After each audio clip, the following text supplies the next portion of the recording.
Benson part. He's outnumbered. Great to see you. Haven't seen you in a bit. Great to be here. Welcome back. Thanks for having me back. The one luckiest guy. Oh, it's in the hashtag. I mean, yes, right. the gig was sort of made for me, Baked what I in the like to cake. tell people. Oh, the guy part. I Right. get it. Yes. All right. We love it. We'll roll to the news now. I'm glad you're here. We could get new reaction from the president at that news conference I mentioned, as his lead attorney now, Rudy Giuliani, does not hold back at all on Michael Cohen. Giuliani even suggesting that Cohen may have doctored that recording of then candidate Donald Trump discussing potential buying the story of a woman who claims they had an affair. Giuliani says the tape proves the president wanted to document any possible payment. But then the tape abruptly ends. Watch it. And he said, not by cash. Interruption. Cohen says, no, but. And then Trump says, check. Immediately, it's cut off. Click. Next thing you hear is Don Jr. He must be talking to Don Jr., but that's erased also. So, yeah, he erased them, sure. And the expert is going through it, trying to figure out a few things that can be very hard to figure out, like, is this a recording of a recording? Did he cut it off at the time? Or did he go back into his little laboratory or whatever the hell he had and cut it off? Well, it didn't stop there. Giuliani also went after Cohen for reportedly claiming the president knew about that 2016 Trump Tower meeting between Trump campaign officials and a Russian attorney. Giuliani says it's flat out not true. It's wild, crazy, and they're out of their minds. He did not participate in any meeting about the Russia transaction. The other people at the meeting that he claims he had without the president about it say he was never there. And there are at least 4 separate witnesses who say that against a guy who's been kind of proven to be one of the biggest liars in America. But one top Democrat is not dismissing Michael Cohen's latest allegation. Senator Patrick Leahy reportedly says it's time for Donald Trump Jr. to come back before the Senate Judiciary Committee to answer them, but this time in public, under oath. What do you think, Guy? Where are we? Is the story moving forward, or are we mired in an angry ex-attorney? Well, I can tell you this.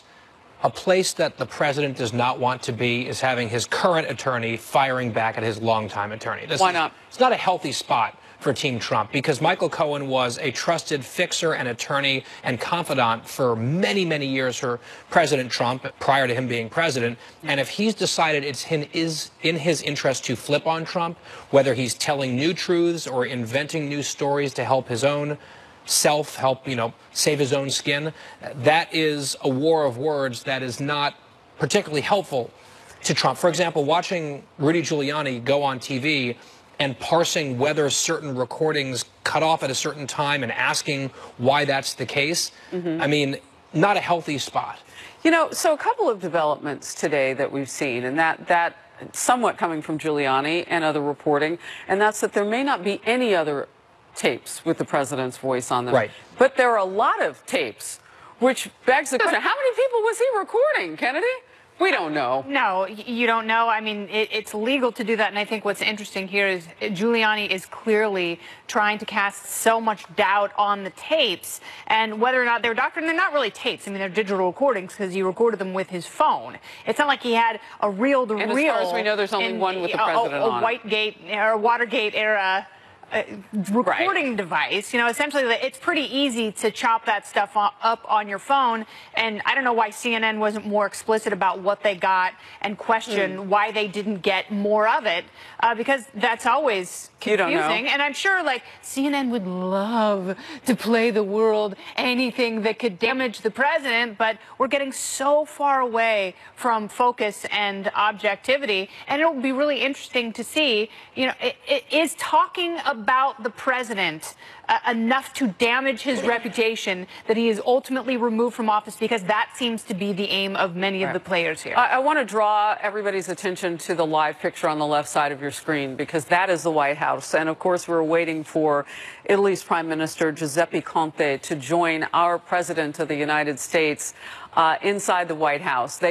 He'll arrive. I mean, this is very traditional, and so we always like to capture these pictures when they have. This is particularly special and interesting, though, because this man, Conte, is supposed to be, or has been said to be, perhaps the closest allied supporter of our current president in Europe. So this will be one to watch. They will have a bilateral meeting. They will have a news conference a bit later, and we will cover it as it happens here on Fox News Channel. So that is often to the left of the screen as you look at your TV, and I just wanted to reference that. You know, there has been a little bit of a quiet from Democrats on this. I mean, Chuck Schumer is always out there saying something, right? But it hasn't been the drumbeat.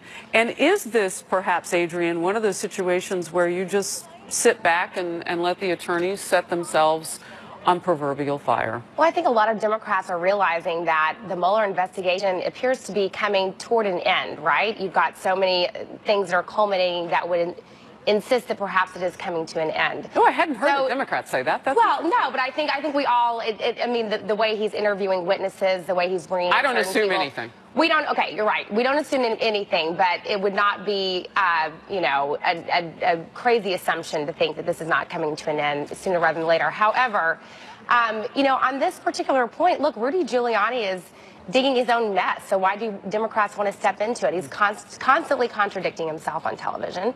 You know, a couple months ago, I think it was in May, he called Michael Cohen an honest man. He did not know about this tape, though, and that's what he has been saying. He's now coming forward and disparaging the credibility of the tape. I think the last person in the world who Donald Trump and his current attorney, Giuliani, would want to criticize is Michael Cohen. Michael Cohen knows a lot.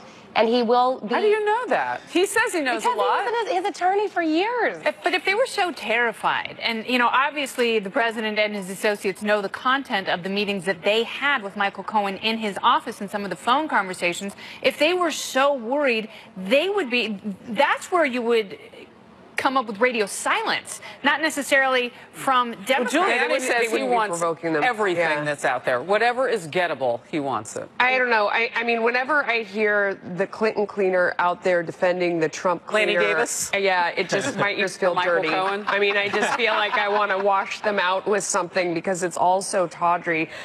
Lindsey Graham said earlier today, I think it was, or over the weekend, when he said, you know, I've been a lawyer for a long time. I've never seen a lawyer behave this way, talking about Cohen.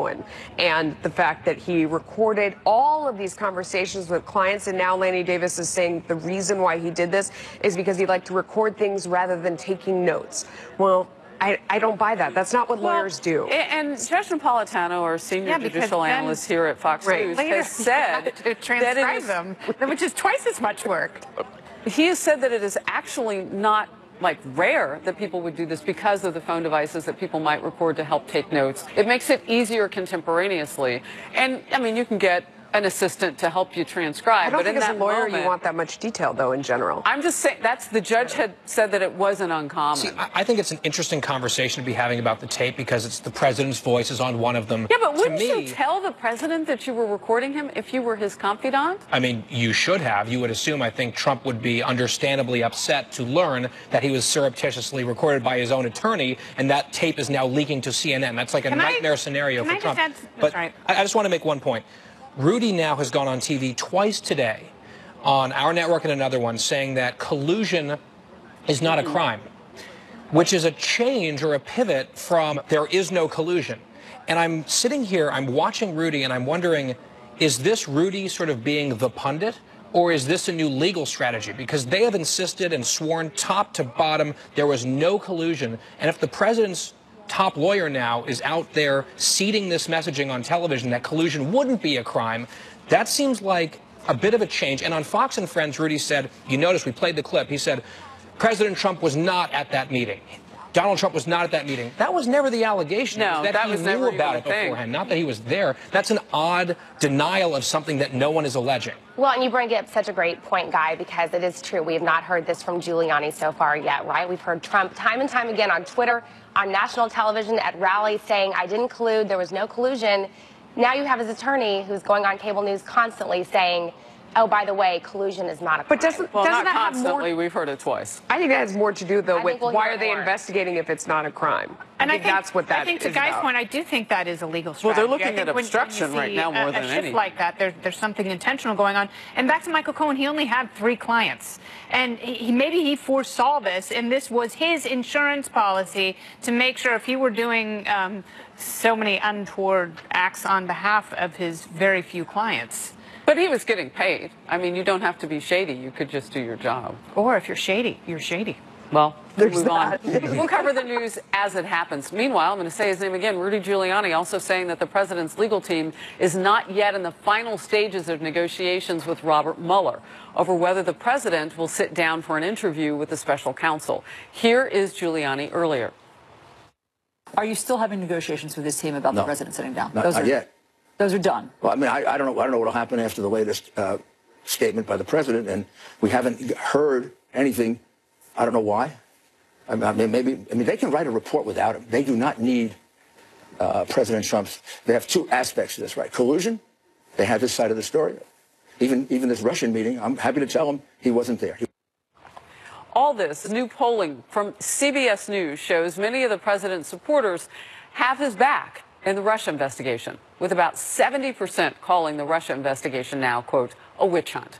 And this comes as the president goes on the attack on the special counsel again. It happened yesterday. He tweeted this: "There is no collusion. The Robert Mueller rigged witch hunt, headed now by 17 angry Democrats, was started by a fraudulent dossier paid for by crooked Hillary and the DNC. Therefore, the witch hunt is an illegal scam." Just real quickly, that number increased from 13 angry Democrats, including one Obama White House attorney, to now 17. Just clarifying that. Is Robert Mueller ever going to release his conflicts of interest with respect to President Trump, including the fact that we had a very nasty and contentious business relationship? I turned him down to head the FBI one day before the appointment as special counsel.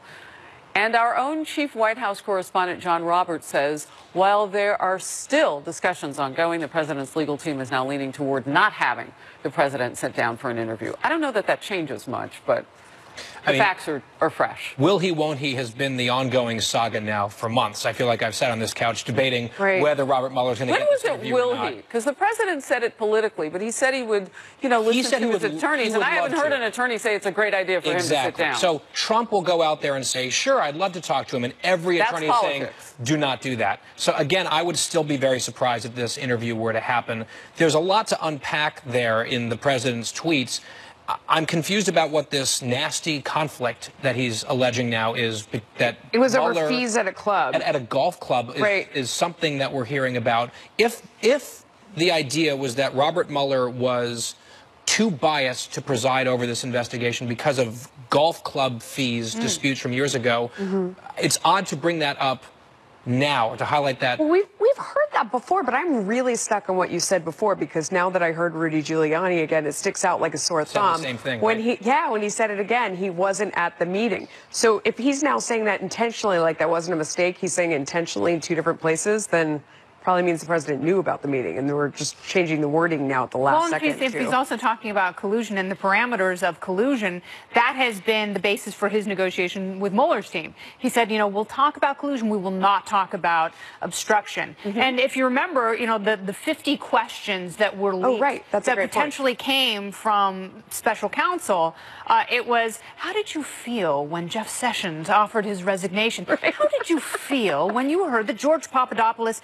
was drunk and very chatty with London business? I just like to hear Kennedy do the question. I love it. But it almost Keep doing it. It almost seems like an amateur therapist asking you about your fees, and not necessarily the president of the United States. Came from Trump's team. Remember, it was like a paraphrase. It was not leaked from Mueller. Exactly. Right, it wasn't Mueller's folks. But it also wasn't refuted from Mueller's team. Right, it was based on absolutely fair and true.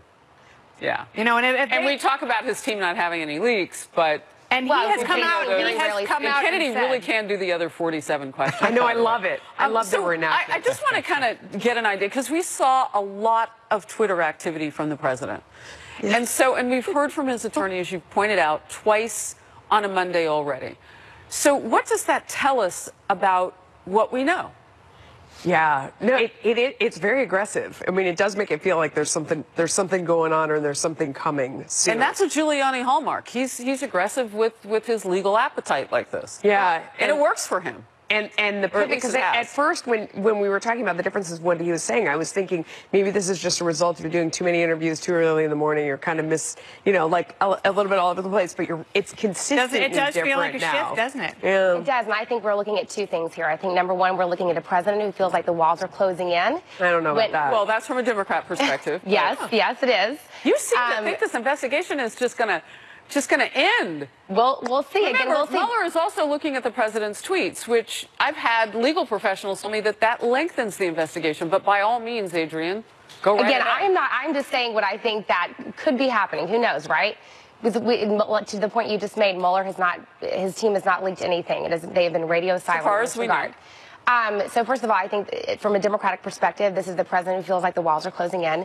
Secondly, he's also delivering red meat to his base to try to solidify their support as we go into the midterms, right? And can I point out, there is a chance that, yes, this is a frantic effort from the president's team. The walls are closing in. They're really scared. Or another plausible explanation is this president loves brawling. Yeah, he loves getting out there, defending himself, throwing punches, and muddying the waters, and getting us talking over here and having exactly this conversation. Well, I don't think brawling with Mueller's team is a very smart move. But the pushback to that guy would have been just a few hours ago, but there's no evidence of collusion. Rudy Giuliani and his comments have now gotten all of us to talk about, even if there is, it's not a crime, which is completely different, and that would be a shift if it wasn't just a morning thing like you said. But the president also feels that the existence of Mueller in the first place is just to undermine his election to the presidency. And that's what this whole thing, that's why he's so offended and so defensive, because if there was somehow Russian interference to the point where it changed votes,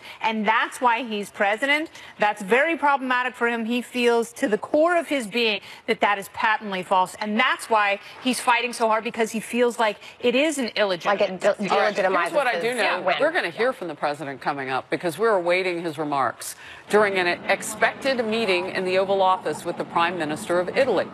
When that Prime Minister arrives shortly, and we get the president's remarks, all of it, you'll get to see it right here on Fox News Channel, Outnumbered. Also, the border wall battle is heating up big time. President Trump now is threatening a government shutdown in September if he does not get the funding he demands for the wall. Whether this could backfire on the president and congressional Republicans, or does this simply fire up the base as a promise to keep?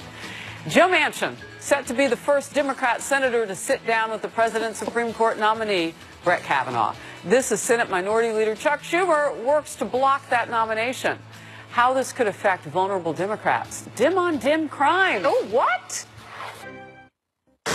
Breaking news, it's happening. Italy's prime minister arriving at the White House just moments ago. We're going to show you these pictures that came in during the commercial break. Italy's prime minister Giuseppe Conte, said to be perhaps the closest of the allies in Europe to support this president. But he's facing an interesting political ground where he is in Italy. The establishment forces wanting things like closing the door to migrants and questioning the ground rules of Italy's relationship with the European Union, and in favor of closer ties to Russia. Those two men now meeting inside the White House. Will bring you the news on it as it cooks. In the meantime, Senator Joe Manchin, Democrat from West Virginia, is scheduled to meet with Supreme Court nominee Brett Kavanaugh a short time from now. This will make Manchin the first Senate Democrat to do so. Manchin is facing a tough re-election battle in a state the president won by a huge margin. The meeting comes as Senate Minority Leader Chuck Schumer is reportedly pushing red state Democrats to hold back any support for Kavanaugh for as long as possible.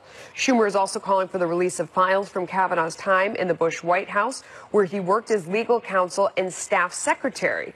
This morning, Senate Judiciary Committee member Richard Blumenthal said he'll try to delay the process until that demand is met. Watch. The question is what they're hiding. Why are they concealing some of these documents? I won't meet with this nominee and certainly would urge my colleagues to vote against him if we are denied those documents. In the meantime, Republican Senator Bob Portman is warning against a fishing expedition, saying Democrats should request only documents relevant to Kavanaugh's potential Supreme Court service. I want to ask you about this. So a bunch of these documents have to do with the time when he was staff secretary at the White House. They say that job is, someone called it a paper pusher. It's not quite what that is, but they're saying that his job was not about providing advice, that what it was about was that making sure that all the documents that were coming from different parts of the executive branch that were supposed to get in front of the president got in front of the president, and he saw them, and that it has nothing to do with his legal thinking. He didn't have any say over how the documents were constructed or what was in them. He was just responsible for getting them to the president. I think they should strike an agreement about a reasonable document request from the Bush administration era days. But keep in mind, Judge Kavanaugh has sat on the D.C. Circuit now for 12 years. That is the body of work that is most relevant to his nomination to the U.S. Supreme Court. I think it's interesting to see Manchin as the first Democrat. This guy's been the nominee for a month. The Democrats are finally getting around to actually meet with him. And Manchin's in a very tough spot because there was a poll that came out that polled 4 red states that Democrats currently hold 1 Senate seat in. 3 of them are up for re-election this year. In West Virginia, Joe Manchin's state, by a 25-point margin, the people of that state want to see Kavanaugh confirmed. Wow. In North Dakota, which is where Heidi Heitkamp is running for re-election, it's plus 38 in favor of Kavanaugh's confirmation. Wow. And also big double-digit numbers in Alabama and Indiana as well. There is going to be immense pressure brought to bear on these red state Democrats from the Republican Party, from their opponents. And meanwhile, Chuck Schumer's over here saying, guys, please give us time for a fishing expedition. They've got nothing on Kavanaugh, let's be honest. And if they want to find something to hang their hat on, and they're asking these red state Democrats to march along with Schumer and company to give them that delaying tactic. But they're not just asking them. I mean, look at Dick Durbin. Look at some of the other Democrats who are, they're saying, fall on your sword for the cause. What is the cause exactly? When you have the opportunity, you're looking at a nominee, Adrienne, that has 300 opinions that you could read through. Say you do get all those documents. I don't know if you can read it all by October 1st, but let's not protest too much because I don't think anybody read all of that health care legislation. But, you know, you look at these things, and Democrats have an opportunity to get on the record and meet with him and ask all the questions. He could hold the job if he's confirmed for decades. I mean, it's muddy. It's dirty. Well, first of all, I think every single United States senator, regardless of party affiliation, should meet with him. Amen. Bottom line. But look, of course, Democrats, and by the way, Republicans should be doing the same thing. We want as much information as we can get on him. That includes his emails and documents from his time in the Bush administration. That's ridiculous. And by the way, when Elena Kagan was going through her Supreme Court nomination process, the tables were turned and Republicans sought as much information as they could on her. Yeah, but they also sat with her, though. They met with her. It wasn't the situation where a month in we're waiting for one Democrat to sit down. And her position in the Obama administration was Solicitor General, which is the top lawyer for the U.S. government who argues before the Supreme Court. As in the Obama administration appointee. Right, I'm just saying that the job was specifically related to work at the Supreme Court, so therefore very relevant. You could certainly make the argument that Kavanaugh's time in the Bush administration is also very applicable. Some of it is. Well, and Schumer and others are making that argument, which is why they went directly to George W. Bush to find out if he would release the paperwork that they're looking for. It seems like a ridiculous question with the staff secretary. That stuff had nothing to do with his legal perspective. I mean, it was about getting papers together. He was a senior White House aide, an assistant to the president. Let me ask Kennedy, is it suicide for these Democrats when you hear the numbers that Guy quoted if they vote against Kavanaugh? Is it automatic suicide, or is it just one issue for them? Well, they have to think, are they really representing their state? And it's so frustrating when we have these conversations because they're so far from the focus of what these meetings should be, which is the United States Constitution. You know, it is the judicial branch. It is holding the other two branches accountable and, you know, asking some of those major philosophical questions, which they have the opportunity to do. Okay. All right. We've got breaking news right now, and we've been talking about the attorney for the President of the United States, Rudy Giuliani, and he is now on the telephone with us. Mr. Giuliani, you're with us? Sure. How are you? I am doing fantastic, and I know you've got your hands full with a whole lot, and I want to get right to the questions if I can. Well, and do you want to first start off with a statement? Because we certainly want to talk about what looked like a shift this morning, so take it away. Yeah, let's begin with that. So when I said today that there was no collusion, and therefore, and that collusion also is no crime, I've been saying that from the very beginning, so did John Dowd. It's a very, very familiar lawyer's argument that the alternative. My client didn't do it, and even if he did it, it's not a crime. And I have said that over and over again. Collusion is not a crime. The only crime here is hacking, and it's ridiculous to think that the president hacked. Now, why do I say that? I say that to attack the legitimacy of the investigation, because it's become crystal clear this investigation that began with Peter Strzok has been continued as an illegitimate investigation, and someday we may have to prove that it is. And the second thing that I wanted to correct, you said, why would we attack Cohen? He could do terrible things. He cannot do terrible things. We are fully confident that he has no information that would implicate the President of the United States. We have listened to 183 unique conversations, which are all the ones that vaguely have anything to do with President Trump. And I would like them to be out and for the public to hear them, but I can't do that. I can only respond to the ones that they leak out. Every time we do, we prove our case that the president did nothing wrong. And when I said that Cohen was a decent man, I had no reason not to think he was. All of a sudden, I find out that the man is taping his client, that he's lying to Chris Cuomo and hiding tapes, that he's lied in 2 or 3 other respects. And then I find out from listening to these tapes a lot of other things you don't know yet. And I think I've got a scoundrel on my hands. And, of course, I'm not going to have my client attacked by a scoundrel. So those are the 3 things. All right. I want to unpack that a little bit. Please. And, first of all, let's start off with the collusion, because what you said was you wanted to correct yourself. And what we had you in 2 interviews today saying, what appeared to be a shift was that you said, no, collusion would not be a crime. But what you're now correcting for the record, as I understand, Mr. Giuliani, is that you have said all along that there was A, no collusion, and then B, if there were collusion, it would not be a crime. Is that correct? Am I getting that right? Okay. Yeah, Next. There may be some sentences in that 40-minute interview in which I didn't say both at the same time. It's similar to Flynn. We say the Flynn conversation never took place with Comey, but if it did take place, you can ask a prosecutor to go easy on somebody. So that is being obstruction. All right, so we got that one point. You went on to a couple of others, but I want to skip ahead to something else, what seemed also like a shift today. And that was the Trump Tower meeting with the Russian officials who were here to meet with Donald Trump Jr., and others from the Trump campaign. In that meeting at Trump Tower, there has been a question because of Michael Cohen now saying that he was willing to go on the record with Russia investigation head Robert Mueller to say that the president knew that that meeting was going to take place. And what we heard you say today was that the president was not at that meeting.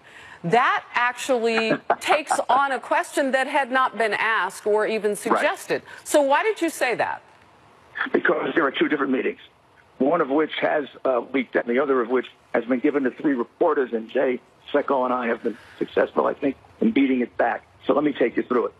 The day of the meeting with the Russians, Cohen has said, now he's leaked it, so we're not even sure he said it. Somebody said it for him through a reporter. He said that he was in President Trump's office. Donald Trump Jr. walked in and told him about the Russian meeting. That is categorically untrue. Did not happen. 2 witnesses demonstrate that. He has talked about this endlessly on those 183 unique recordings, and he never mentions it at all. He would have if it had anything to do with any of it. The reason he's saying this is it's one of the few things he can lie about where the tapes don't absolutely contradict him, but the testimony of other people does. Second, there wasn't another meeting that has been leaked but hasn't been in public yet. Okay. That was a meeting, an alleged meeting, 3 days before. According to Cohen, or according to the leak, maybe Cohen will withdraw this. I don't know. They haven't pursued it. And the 2 publications are not going to publish it. I think they found independent contradiction. He says there was a meeting with Donald Jr., with Jared Kushner, with Paul Manafort, with Gates, and possibly 2 others, in which they, out of the presence of the president, discussed the meeting with the Russians. We checked with their lawyers, the ones we could check with, which were 4 of the 6. That meeting never, ever took place. It didn't happen. It's a figment of his imagination or his lying. The only meeting they find for that day that included any of these people is a meeting about the Hispanic judge that the president had criticized back around that time. So hopefully that's the record straight. Well, let me just ask it this way. So you've now told us about 2 meetings. There was one that the public knows about, which when you talk about a meeting and you say that the president wasn't there, that's the one that everybody would assume that we're all on the same page about. But what you're saying now is that there was another meeting that was leaked that has not been made public, and I would assume until now, really described by you, Rudy Giuliani, in detail, that happened 3 days prior that had Don Jr., Jared Kushner, Paul Manafort, Gates, and possibly 2 others. And that's the meeting that Michael Cohen says the president was not, or the president knew about ahead of time, but you say the president was not there. No. Cohen is not alleging. I don't know. All I have are 2 reporters telling me Cohen told them there was a meeting 3 days before with a group of people that I said, and that they discussed a Russian meeting, and that the president was not there. He didn't say the president knew about it. Okay. I am telling you that meeting didn't take place, never happened. He had to have it with himself. Okay. Second, there's another leak. This one is out, and this one Cohen says he was in Donald Trump's office when Donald Trump Jr. walked in and told him about a Russian meeting that was about to start. That is also not true. But, sir, it didn't happen. This is Melissa Francis, and I just want to jump in. I don't think any of that really addresses the question of why you would say he wasn't at the meeting. Why did Cohen say? No, why are you saying that the president wasn't at the meeting? I understand those 2 meetings that you just set out there, but that doesn't explain why you're saying he wasn't there. Who asked if he was there? No one asked if he was there. Cohen is alleging that the meeting took place. We are making it clear that the president was not at that meeting. Cohen doesn't even allege that. To cut it off. Okay. 2 alleged meetings. First meeting, a group of people, not the president. That group of people says the meeting didn't take place. The only person who has alleged it is Cohen. Second meeting, the president's office. In walks Donald Trump Jr., says we're meeting with the Russians. Never took place. Didn't happen. So neither of them happened. I mean, it's different to say that meeting didn't happen to say it didn't happen, but to say he wasn't there implies that it happened and he wasn't there. No, as alleged by the buyer. Okay. As alleged by Cohen. We understand that. I want to get to this, Mr. Giuliani, just so that everybody is on the same page. There was a meeting that witnesses saw. I mean, it wasn't really secret. They walked into Trump Tower. I mean, people went into that meeting. What do you say today about that meeting that we know of? And Don Jr. was at that meeting. This is the first one, not the second. What is your latest take on that as you get ready potentially to decide whether the president will sit down with Robert Mueller? Separate from anything Michael Cohen is. I just want to get you back on the record about that first meeting. Sure. That meeting that did take place, because the other 2 either didn't take place or didn't take place in anywhere near that form. That meeting that we're talking about with the Russian woman and the other Russians did take place. It's been described already by Donald Jr. It's been described by, I think, Jared. I'm not sure. It led to nothing. There was supposedly going to be some bad information about Hillary Clinton. They didn't have any. The meeting was over, and it was never followed up. And the president didn't know about that meeting beforehand. Okay, and that's the one that people really key in on, and you've given us information about things that are not in the bloodstream of America yet, and now they are. And as we learn more, we have Guy Benson, who is with us today, and he has a couple of follow-ups. If you can hang on for just 1 second. Hey, Mr. Mayor, thank you so much for calling in. I just want to make this crystal clear for the audience, because there are so many meetings, it's hard for all of us to sort of keep track of this. You're darn right there are, yeah. And it's going to get worse. So the questions are very simple. Number 1, regardless of whether or not collusion would be a crime, is it still the position of you and your client that there was no collusion with the Russians whatsoever on behalf of the Trump campaign? Correct. Okay. And the second question is, of that meeting that we knew about at Trump Tower with the Russians and high-level people within the Trump world, the Trump campaign at the time, you were saying again for the record that the presidential nominee, Donald Trump at the time, did not know about the existence of that meeting prior to it occurring. Yeah, I'm glad you asked it. Very, very clear, yes. And let me make one slight amendment. When I say the Trump campaign, I mean the upper levels of the Trump campaign. I have no reason to believe anybody else did. The only ones I checked with are obviously the top 4 or 5 people. Oh, my God. All right. You know what? Before, and Kennedy is here, too. She wants to get in a question. Sure, but before we go there, I want to follow up with something that you said, because you said one of the meetings that may not have happened are, according to Michael Cohen, had Donald Jr., Jared Kushner, Paul Manafort, Gates. These would have been the upper people in the Trump campaign that you're talking about in your amendment here? Correct. Okay. Got it. Kennedy? Hi, Mayor Giuliani. Good to talk to you. And they have all denied it. Right. We understand. I want to ask you a more broad question, because we've heard some of the parameters that you have laid out for the president sitting down in an interview with special counsel. What does special counsel want from you? What are some of the guidelines they've given you? What are they requesting from you, from the president? I can't go into all the details, number one, because you want to keep it as privileged, not privileged, but as confidential as possible. And second, they keep changing. I mean, it's a negotiation, so it keeps changing. But the central parameters of it are that we believe they're not entitled to ask any questions about obstruction, because obstruction could not have happened under Article 2 of the Constitution. The president had a right to fire Comey. He's got 10 good reasons. He can't go try to construct a 11th good reason. And now they're trying to do it by looking at tweets. I've never heard of obstruction by tweets. We're in the theater of the absurd.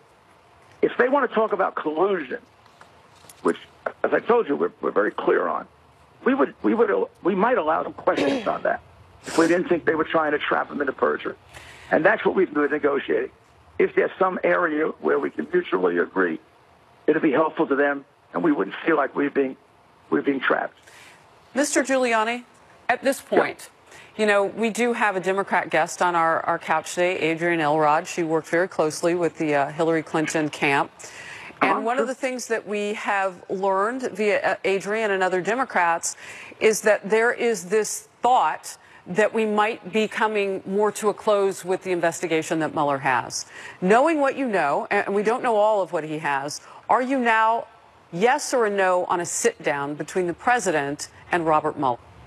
Well, two things. First, I'm no on a sit-down until we get ironed out exactly what they want to do. And then the process is we have 5 co-counsel, senior people.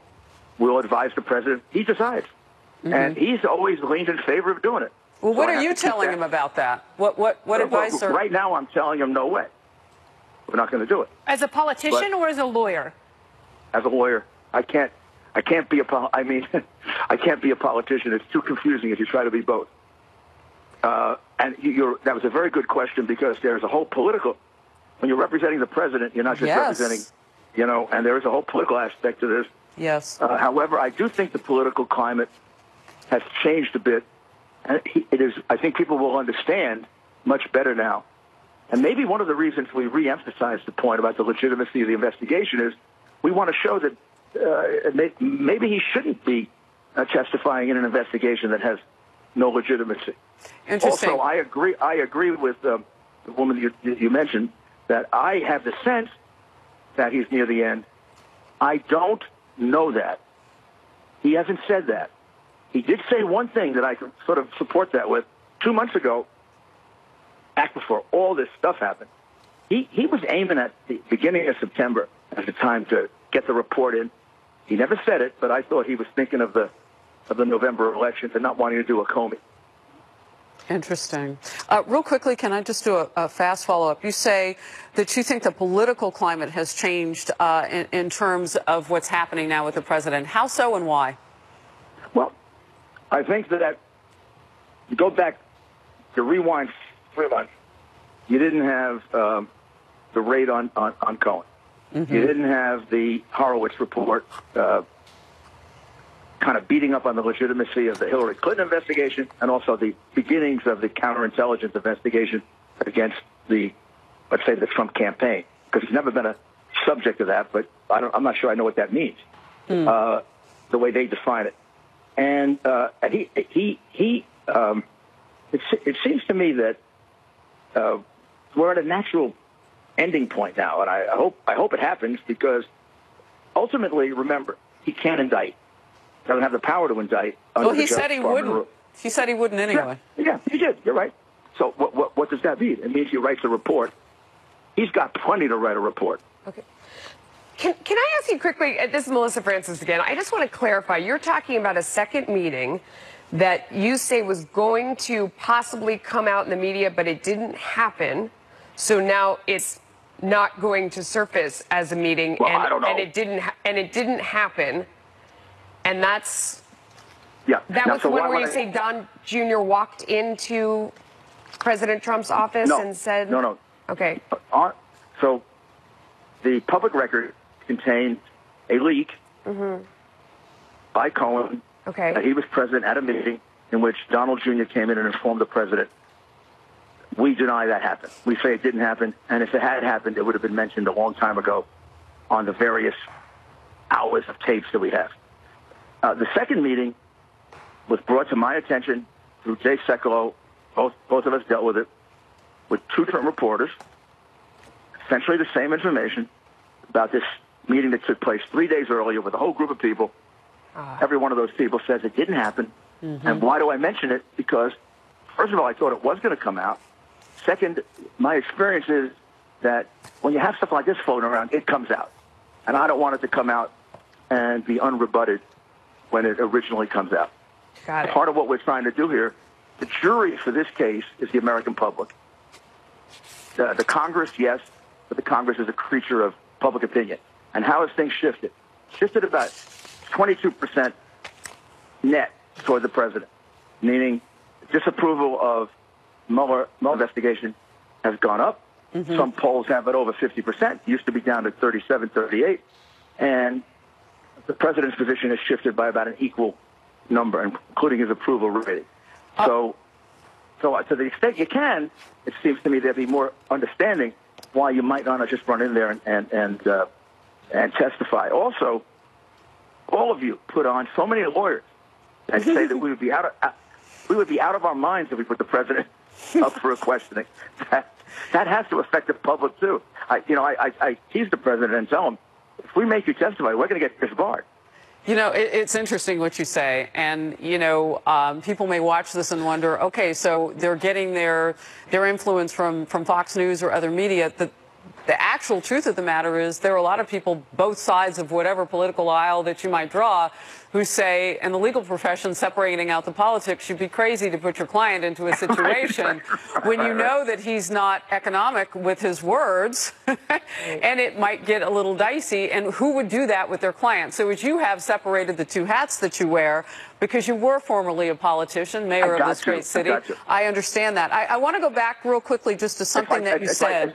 If you represent a doctor, you got to be aware of the fact you represent a doctor. Sure. You can't pretend you're not. And also, if he were not the president, the advice would be clear. He would not be testifying. And normally, as you know, defendants don't testify in grand juries or to prosecutors. Not they got to normally. make up their minds. Right. They got to make up their minds without that. Why do you, just going back to something you just said post Melissa's question, why do you feel it's necessary to get on the record with things that haven't been asked yet or that are not public yet? What's coming? Well, when I thought it was going to be published, I wanted to get out in front of it. And the reality is that I can't comment on the tapes unless or the situation unless we are attacked. Then I'm allowed to do that. So we were being attacked, and I would actually be my life would be a lot easier if every one of those tapes was out there. If you had all the transcripts. So, I can't do it. Can I get this straight though? Because the reporting this morning is that there's only one recording with the president's voice on it. Yet you talk about, and I wrote it down, 183 tapes or recordings. What is on those that would be so different if they don't contain the president? And even if you don't name names, and you probably can't, it's a big question. It is, but it's easy to answer. There are only 12 recordings of any substance. 11 of them are with people. 183? Yeah, the others are call me back, see you later. Oh, okay. The president did this today. The president did that today. The president said this. Some of them have a little substance to them, but nothing harmful. Put them aside. There are 12 what you would think of as conversations. One of them as long as 2 hours with Chris Cuomo. The only one I can mention, by the way, because that has come out publicly. One is the recording of Cohen and the president. One is the recording of Cuomo and the president. The other 10 are with other, mostly reporters. I think the others are also, there might be some media executives. And who's recording these things? The scoundrel. Would you like to be recorded? Also known as Michael Cohen. So just to get this straight, because I want to try to understand. Sure. Of these recordings, and we're assuming that some of them, I mean, it's not old school, as Kennedy has said. This isn't a recorder because nobody has cassette tapes anymore. Yes, so these are really recordings, and they're probably on a digital device like our phones. I'm assuming there, but I think I'm probably pretty right. So you've got Chris Cuomo, Cuomo with the president for 2 hours. You've got, is that correct? That is correct. Okay. 38. Did the president know that was being recorded? Hold on 1 second. Chris Cuomo and Cohen for 2 hours. And Cuomo didn't know he was being recorded. Okay, all right. In the state of New York, we put that as legal?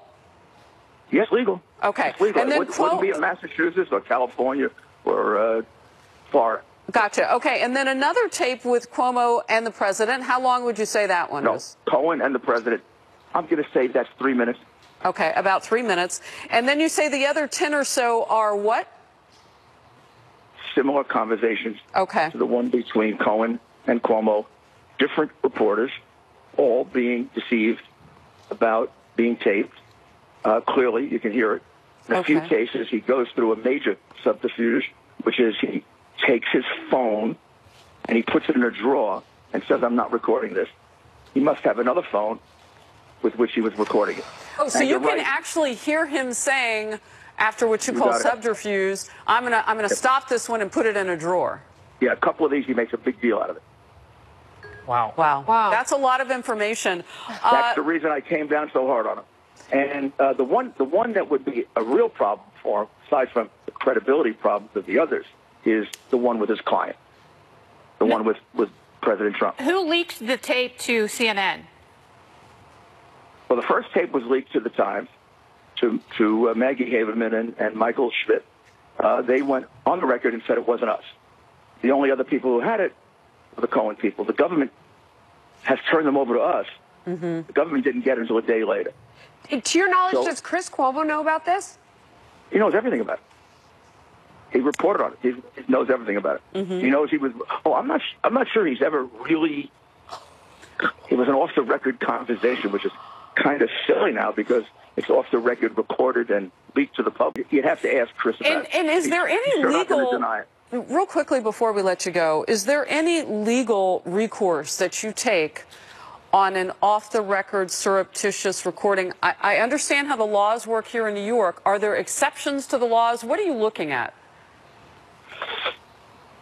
The ones without the president have no legal implications, and she said they have ethical implications. They're more just human relationships. The one with the president is a real problem for Cohen because he's the president's lawyer, and there's another subject discussed that's clearly attorney-client privilege. That one is the one we're talking about is attorney-client privilege, and it has to lead to some kind of disbarment proceedings, I'm sure. Okay, and that's one that's not public yet. That other subject. Obviously. The other subject is not, although somebody has actually mentioned it, but it's not worth it to go into. Rudy Giuliani, the personal attorney for the United States president. We appreciate you calling in, and thank you very much for taking all of our questions. And I also understand the confusion. This is, and believe me, it's going to get more confusing when these other tapes start coming out. But eventually, when you put them all together, it's going to mean the president did nothing wrong. Got it. You've given us some of that information about things that are in the bloodstream yet and some that are not. Appreciate your time. Thank you, Mayor. Thank you. Very good. Thank you. Guy Benson, your notebook is full. First of all, can we just talk about how extraordinary it is that Rudy Giuliani called into the show live after watching our first segment? And we can talk about how extraordinary that is because he wanted to get on the record. You and I were talking about the fact that twice already today he had said, well, if there was collusion, then it wasn't a crime. And he wanted to get in. I wrote it down. He wanted to correct the record because he said it several times. Maybe where it was captured, it didn't get captured where he actually said there's no evidence of collusion. But if there were, it would not be be illegal. And I just wanted to make sure, which is why I asked the very blunt question, are you still saying there was absolutely no collusion? Right. He said, yes, that is still our position. I would be curious if we had 5 more minutes with him to ask how he would define collusion, but at least that position appears to be unchanged, whereas this morning it looked like the goalposts were shifting. And then also on this second part of it, the second meeting, right? Because he said, oh, Trump wasn't at the meeting, and we're all sitting here thinking, why are you saying we know which meeting? We know he wasn't at the meeting. No one says he was, and now we have learned of a second meeting that apparently has been alleged and is about to come out but doesn't exist.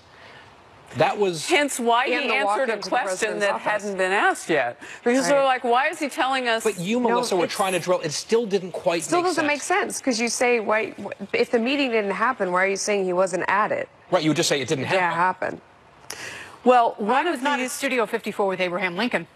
Right. Wasn't there? Similar. I thought that what was critical here, and Adrian, I called you out because I wanted him to know that we had someone here too and open up the possibility for you to ask a question as well.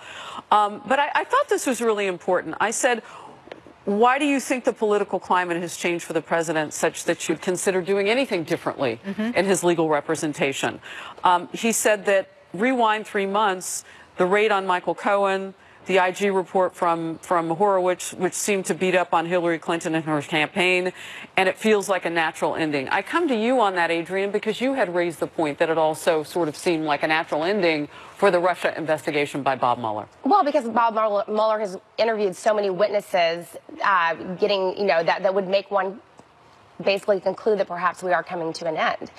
I want to talk really quickly because I know we don't have much time left, but I think these tapes that he's talking about, the additional tapes that are coming forward is something that we need, is something that, is another issue that's worth. Well, he said out of the 183, there were about 12 or so that were on point with the issues at hand legally. But the subterfuge part was really interesting. Where Michael Cohen was stopping recordings. He would go through an entire and put him in the desk of stopping recording, then didn't. All right. Fascinating hour of television here on Outnumbered. We'll be back. Stay close.